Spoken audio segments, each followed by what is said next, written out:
அனைவருக்கும் வணக்கம். நம்ம இந்த வீடியோவில் என்ன பார்க்க போகிறோம் அப்படின்னா, வினா விடை ஓட வகைகள் ப்ளஸ் வந்து ஒரு பொருட்பன்மொழி அப்படின்னு சொல்லிட்டு பார்க்க போகிறோம். இதுலேருந்து நம்ம ஒரு கொஸ்டின் 2 கொஸ்டின் எதிர்பார்க்கலாம். நம்ம வினா அப்படிங்கிறது வந்து பார்த்திங்க அப்படின்னா, நமக்கு தெரியும் வினாங்கிறது அதாவது என்ன, எப்படி, எங்கு, ஏன் இந்த மாதிரி வந்து வினா மேலே வினாவை கேட்டு விடையறிய கண்டுபிடிக்கிறது தான் வந்து என்ன சொல்கிறான் அப்படின்னா வினா அப்படின்னு சொல்லிட்டு சொல்கிறான். இது வந்து சாக்ரட்டிஸும் தந்தை பெரியாரும் சொல்லியிருக்காங்கன்னு சொல்லியிருக்காங்க. இப்போ இந்த தமிழ் எக்ஸாம் பாயிண்ட் ஆஃப் வியூவில் வினா வந்து 6 வகைப்படும். வினா வந்து 6 வகைப்படும். எப்படி சொல்கிறோம்னா வினா 6 விடை 8. சரிங்களா? வினா 6 விடை 8, அதாவது 6 கேள்விக்கு 8 ஆன்சர் பண்ணுறாங்க. ஓகேங்களா? அதான் ஷார்ட்கட்டு. 6 கேள்விக்கு 8 ஆன்சர் பண்ணுறாங்க அப்படின்னு சொல்லிட்டு சொல்லுவாங்க. நம்ம ஈஸியாக ஞாபகம் வச்சுக்கிறதுக்காக அந்த மாதிரி சொல்கிறோம். ஸோ வினாங்கிறது 6 வகை, விடைங்கிறது 8 வகை. ஓகேங்களா? இது கேட்பாங்க எக்ஸாம்பிள். வினா எத்தனை வகைன்னு கேட்பாங்க. வினா 6 வகை: அறிவினா, அறியா வினா, ஐய வினா, குழல் வினா, கொடை வினா, ஏவல் வினா அப்படின்னு சொல்லிட்டு வினா வகைகள் மொத்தம் 6 வகைப்படும். சரிங்களா? வினா வகைகள் மொத்தம் 6 வகைப்படும். சரி, ரைட்டு, பார்ப்போம் வாங்க.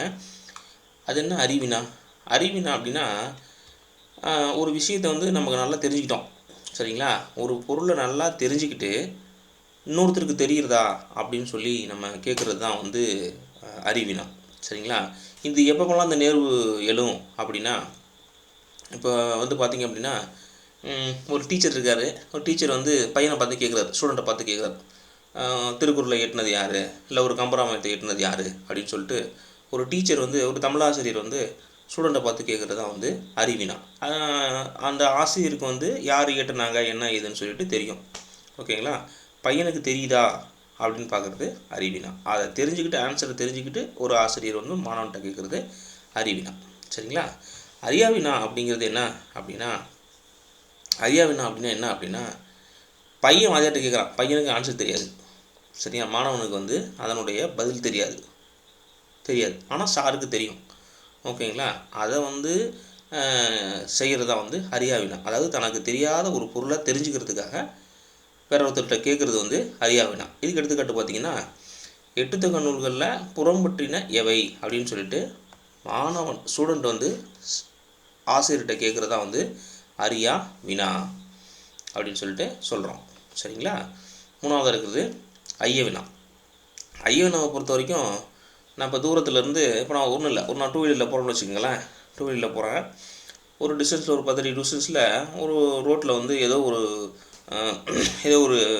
எப்படி சொல்கிறது, ரோட்டில் வந்து நெளிஞ்சு கிடக்குதுன்னு வச்சுக்கோங்களேன். ஏதோ ஒரு பொருள் கிடக்குதுன்னு வச்சுக்கோங்களேன். நான் இங்கேருந்து இப்போ வண்டியில் போயிட்டுருக்கேன். இங்கேருந்து பார்க்கணுன்னு வச்சுக்கோங்களேன். அங்கே இருக்கிறது கயிறா இல்லை பாம்பா அப்படின்னு சொல்லிட்டு ஒரு பயத்திலேயே சொல்கிறது, ஒரு ஐயத்திலேயே சொல்கிறது. சரிங்களா? அதுதான் என்ன சொல்கிறான் அப்படின்னா ஐய வினா அப்படின்னு சொல்லிட்டு சொல்கிறான். தனக்கு வந்து ஐயமாக இருக்கிற ஒரு பொருள் குறித்து ஐயத்தினை போக்குவரத்துக்காக, சரிங்களா, வினாவக்கூடிய வினாவை தான் என்ன சொல்கிறான்னா ஐய வினா அப்படின்னு சொல்லிட்டு சொல்கிறோம். அதுதான் இங்கே என்ன சொல்கிறான், அங்கே கிடக்கிறது பாம்பா இல்லை வந்து கயிறா அப்படின்னு சொல்லிட்டு சொல்கிறது. சரிங்களா?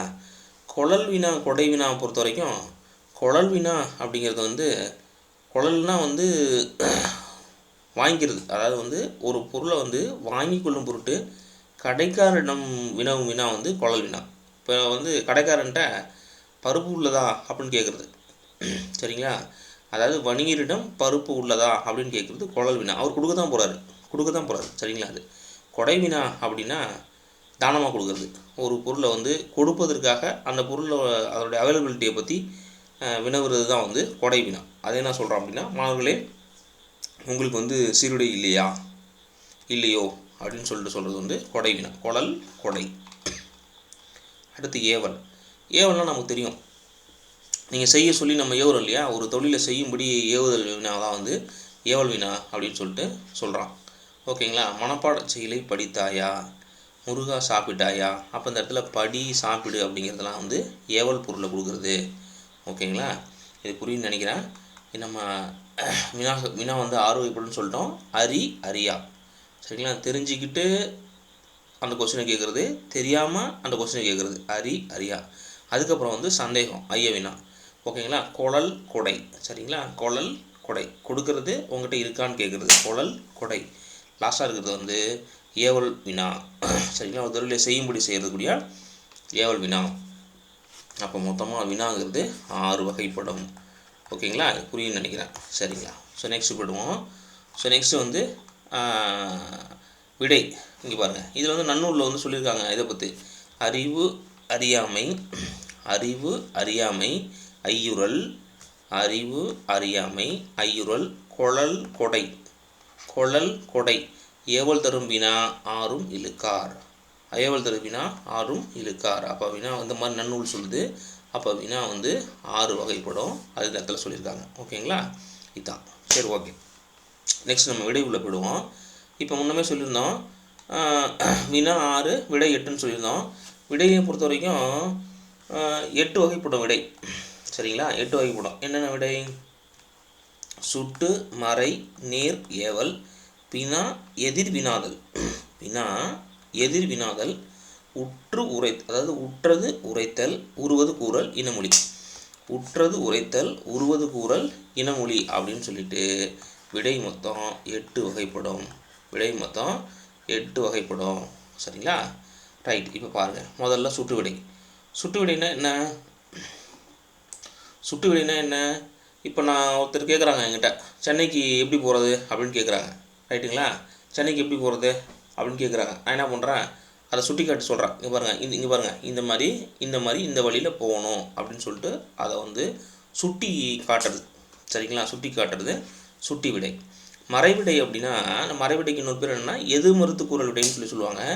இதை செய்வாயா அப்படின்னு நான் கேட்குறேன்னு வச்சுங்களேன், செய்யேன் அப்படின்னு அதை மறுத்து கூறுது, செய்யேன். சரிங்களா, எதிர்மறுத்து கூறும் விடை, அதான் வந்து எதிர்மறை விடை அப்படின்னு சொல்லிட்டு சொல்கிறோம்.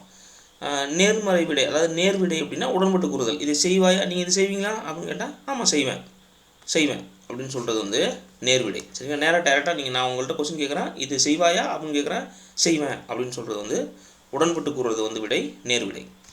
சரிங்களா, ஏவல் விடை அப்படின்னா இதை செய்வாயா அப்படின்னு அதை கேட்டிங்க அப்படின்னா, கொஸ்டின் கேட்டிங்கன்னா நீயே செய்ய. நான் வந்து இன்னொருத்தர் கேட்குறேன், இது செய்வாயா அப்படின்னு கேட்குறேன், அவர் வந்து என்ன சொல்கிறார், நீயே செய் அப்படின்னு சொல்கிறார். அதை தான் வந்து என்ன சொல்கிறான்னா ஏவல் விடை அப்படின்னு சொல்லிட்டு சொல்கிறான். அடுத்து இருக்கிறது வந்து வினா எதிர் வினாதல் விடை.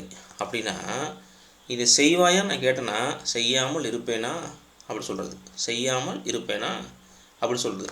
அதுதான் வந்து என்ன சொல்கிறான்னா வினாவையே விடையாக கூறுறது தான் வந்து வினா எதிர் வினாதல் விடை, செய்யாமல் இருப்பேனா அப்படி. சரிங்களா, அடுத்து உற்றது உரைத்தல் விடை. அப்படின்னா இதை செய்வாயா அப்படின்னு கேட்டேன்னா கை வலிக்கும், நான் ஏற்கனவே செஞ்சுட்டேன், எனக்கு கை வலிச்சிருக்கு, கை வலிக்கும் அப்படின்னு சொல்கிறது, தனக்கு வரப்போகிறத சொல்கிறது வந்து உருவது கூறல் விடை. சரிங்களா, உற்றது உரைத்தல் விடை அப்படின்னா, அதாவது உருவது கூறல் விடைனா இதை செய்வாயா அப்படின்னு கேட்டாங்கன்னா கை வலிக்குன்னு சொன்னால் உருவது கூறல் விடை. உற்றது உரைத்தல் விடை அப்படின்னா இதை செய்வாயான்னு கேட்டால் உடம்பு நொந்தது அப்படின்னு சொல்கிறது, தனக்கு ஏற்கனவே நிகழ்ந்த அந்த இதை சொல்கிறது வந்து உற்றது உரைத்தல். உற்றது உரைத்தல். உருவது கூறல் அப்படின்னா கை வலிக்கும் அப்படி சொல்கிறது.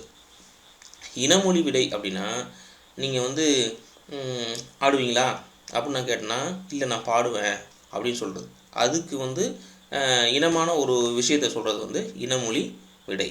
சரிங்களா, அப்போ மொத்தம் பார்த்திங்கன்னா விடை வந்து 8 வகைப்படும். சுட்டு விடை, மறைவிடை. சரிங்களா, அதாவது சுட்டு விடை, மறைவிடை, நேர்விடை, அப்புறம் ஏவல் விடை, வினா எதிர் வினாதல் விடை, உற்றது உரைத்தல் விடை, உருவது கூறல் விடை. சரிங்களா, கடைசியாக இருக்கிறது இனமொழி விடை அப்படின்னு சொல்லிட்டு விடைகள் மொத்தம் 8 வகைப்படும். சரிங்களா, சரி, இப்போ அடுத்து போயிடுவோம். ஒரு பொருட்பன்மொழி அப்படின்னு சொல்கிறாங்க. இது ஒரு முக்கியமான கான்செப்ட்டு. ஒரு பொருட்பன்மொழி அப்படின்னா இப்போது திருமால் குன்றம் உயர்ந்து ஓங்கி நிற்கிறது. சரிங்களா, 2 வார்த்தைக்கும் ஒரே பொருள், ஒரு பொருளை தரக்கூடிய பல சொற்கள். உயர்ந்து ஓங்கி, உயர்ந்துனாலும் மேலே தான், ஓங்கினாலும் மேலே தான். அப்போ உயர்ந்து ஓங்கி ஒரு அந்த சொற்றொடரில் ஒரே பொருளை கொடுக்கக்கூடிய பல சொற்கள் இருக்கிறது வந்து ஒரு பொருட்பன்மொழி அப்படின்னு சொல்கிறாங்க. ஒரு பொருளையே தரக்கூடிய பல சொற்கள் தொடர்றது வந்து என்ன சொல்கிறான், ஒரு பொருட்பன்மொழி அப்படின்னு சொல்லிட்டு சொல்கிறான். எடுத்துக்காட்டு நடுமையம். ரைட்டுங்களா, நடுனாலும் சென்டர் தான், மையனாலும் சென்டர் தான். மீமிசை ஞாயிறு. சரிங்களா, இந்த மாதிரி ஒரே பொருளை உயர்த்தக்கூடிய அந்த பல சொற்கள் சொல்லிக்கிறதா என்ன சொல்கிறான்னா ஒரு பொருட்பன்மொழி அப்படின்னு சொல்லிட்டு சொல்கிறாங்க. ஓகேங்களா, இவ்வளோ தான். சரிங்களா. ஸோ இந்த வீடியோ பிடிச்சிருந்தா உங்களுக்கு லைக் பண்ணுங்கள், மற்றவங்களுக்கு ஷேர் பண்ணுங்கள். தேங்க்யூ.